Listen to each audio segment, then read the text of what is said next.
Hello and welcome to Let Me Explain 6, Battlefleet Gothic Armada. So if you're familiar with the Warhammer 40k universe, you'll know that 9 times out of 10 they actually cancel a game before its release date. Luckily, this one's in its beta stage and you can play it if you have pre-ordered the game, which means it's going to get released this month.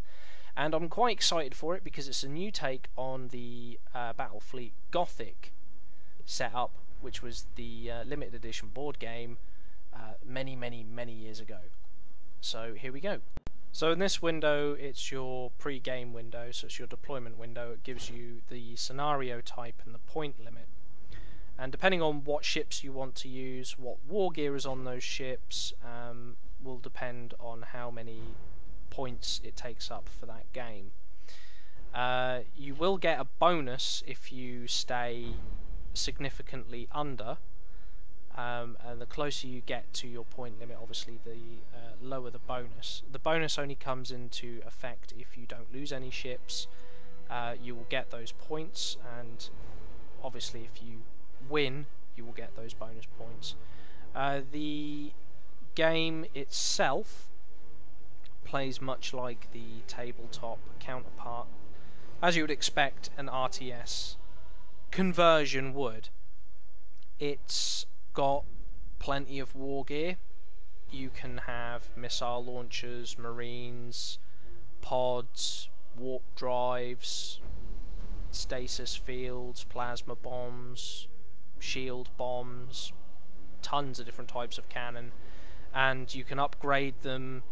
You can swap them out for other things. You can change your ships for other ships depending on the scenario. For example, if you're on a defensive scenario where you have to protect a space station, it's probably not going to be advisable for you to use loads of light cruisers that have heavy armor which are good at point blank range. You're probably going to want to go for maybe a larger cruiser with missile pods that allow you to attack your opponent at range. Here you can see the game is now starting, and I've gone ahead and auto deployed, so it's just put all my ships in random locations in the green band, and obviously the red band, which you can't see at the minute, is the other side of the map, is where my opponent is deploying.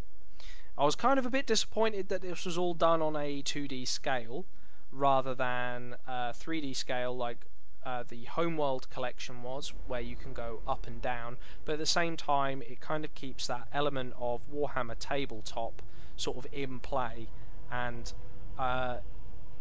it allows you to sort of be a bit more imaginative of your surroundings, I suppose. The enemies, before you detect them, will appear as little red blips on your radar, so until you've actually detected them, all you'll have is a number of enemies rather than what sort of ships you're up against. So you don't know if you're going to be up against frigates, cruisers, battle cruisers, light cruisers. In a points game like this, where the points are relatively low, you can safely assume that they're either using 1 cruiser or 2 cruisers, and they're not going to be particularly well kitted out because of their overall cost. You can use other objects in the map. There'll be like gas clouds you can hide in, which will mask your ship so you can't see the blip on the radar. There'll be asteroids you can fly into, and debris you can fly into. The game itself does have a collision sensor, so you can actually ram your opponent's ship and deal physical damage to both ships. You can minimise that to your own ship by telling all hands to brace for impact, but this has a cooldown effect, and if you use it, it's not going to let you use things like arm the guns for critical strike, or it's not going to let you reload your main abilities. So one of my cruisers here has got torpedoes, and I'm about to fire them, and hopefully they'll hit something. If not, I'll just carry on fighting. It's worth noting at this point this was actually my second game overall, but it was my first game online. So my first game was a skirmish game against the AI, so I could sort of get to grips with the controls and what some of the more basic abilities do, and sort of how to use them effectively, or as effectively as you can. When you deploy a little bomb, like you saw me do just then, it was that little red ring. When you deploy a bomb, you'll have an outer ring and an expanding ring. When the expanding ring hits the outer ring, anything within that area of the larger static ring will be affected by the bomb.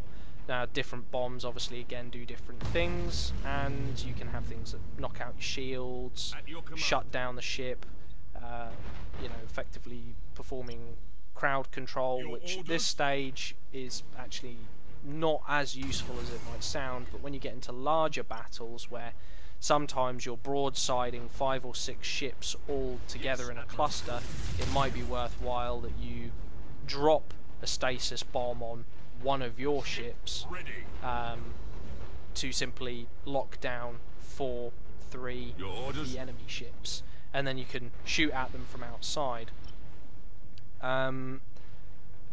As regards to winning and losing, when you win and lose, you will gain sort of like a credit point system, and if your ship was destroyed and didn't manage to flee the battle, then you have to pay to have that ship repaired. And obviously, if all the crew aboard are killed, then you have to replace the crew.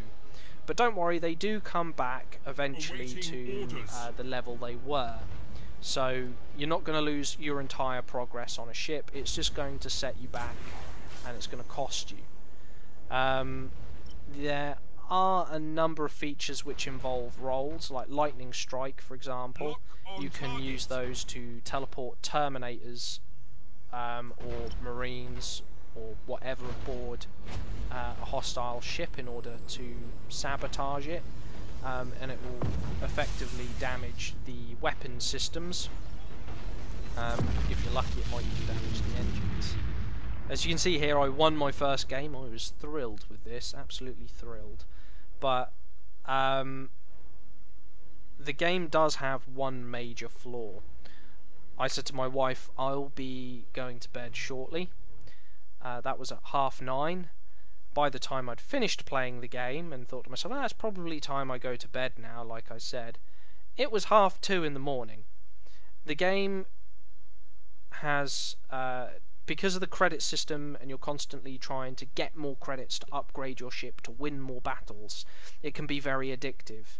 So you're constantly chasing your own tail to get that edge over your opponents. And in a points battle system, sometimes it's down to skill.